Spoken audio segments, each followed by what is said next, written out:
Shalom Bapak Ibu Saudara-saudari yang terkasih di dalam Tuhan Yesus Kristus. Malam ini saya ingin mengajak kita merenungkan satu bagian firman Tuhan di dalam Matius 2 ayatnya yang ke-16. Ketika Herodes tahu bahwa ia telah diperdayakan oleh orang-orang Majus itu, ia sangat marah. Lalu menyuruh membunuh semua anak di Bethlehem dan sekitarnya, yaitu anak-anak yang berumur 2 tahun ke bawah, sesuai dengan waktu yang dapat diketahuinya dari orang-orang Majus itu. Bapak Ibu Saudara, mungkin saat kita membaca teks ini, kita sudah bisa membayangkan betapa kejamnya Herodes.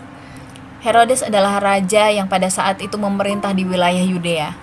Ia dikenal sebagai raja yang kejam dan haus akan kekuasaan.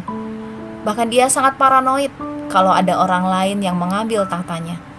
Pembunuhan di Bethlehem hanya sebagian kecil dari kekejaman yang telah ia lakukan. Para pembaca pertama kitab ini pasti sangat mengerti bagaimana malangnya seseorang yang hidup pada masa pemerintahan Herodes.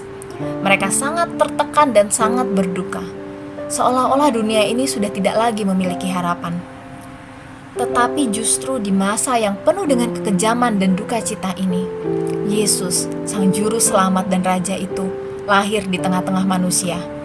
Herodes yang mendengar kabar bahwa seorang raja telah lahir, tentu saja menjadi sangat ketakutan. Dia tidak ingin seorang pun mengambil kekuasaan dari tangannya. Akibatnya, semua ibu di Bethlehem harus kehilangan anak laki-laki mereka yang berusia 2 tahun ke bawah. Mungkin kita berpikir, mengapa Allah mengizinkan semua itu terjadi? Bukankah bayi-bayi ini tidak bersalah? Pada akhirnya kita tidak pernah tahu mengapa Allah mengizinkan hal itu terjadi. Tetapi Bapak Ibu Saudara, semua peristiwa itu menunjukkan bahwa dunia sudah jatuh ke dalam dosa. Dunia penuh dengan penderitaan dan kekejaman.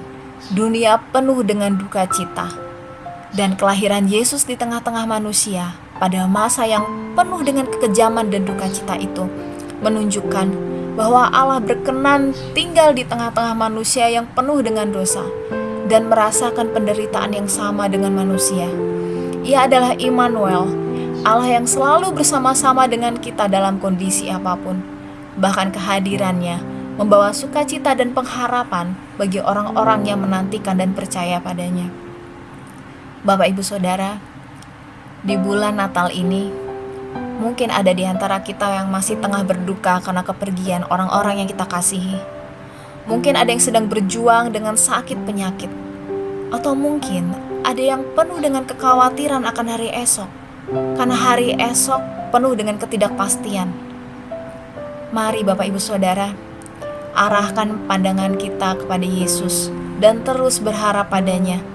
Karena Ia adalah Allah yang selalu bersama-sama dengan kita dalam setiap kondisi kita, bahkan di saat semua terasa menekan dan penuh dengan air mata. Kita tidak sendirian. Yesus telah lahir untuk kita. Dia datang untuk kita, agar kita yang percaya dan menantikannya memperoleh pengharapan dan sukacita sekalipun di masa yang sulit. Pada saatnya nanti, Ia akan menggantikan duka cita kita dengan sukacita yang besar, dengan caranya yang ajaib. Dan kita akan selalu bersuka cita, karena kita akan bersama-sama dengan Dia di dalam kekekalan. Kiranya renungan kita di malam hari ini boleh mengingatkan kita, menghibur dan menguatkan kita semua. Tuhan Yesus memberkati.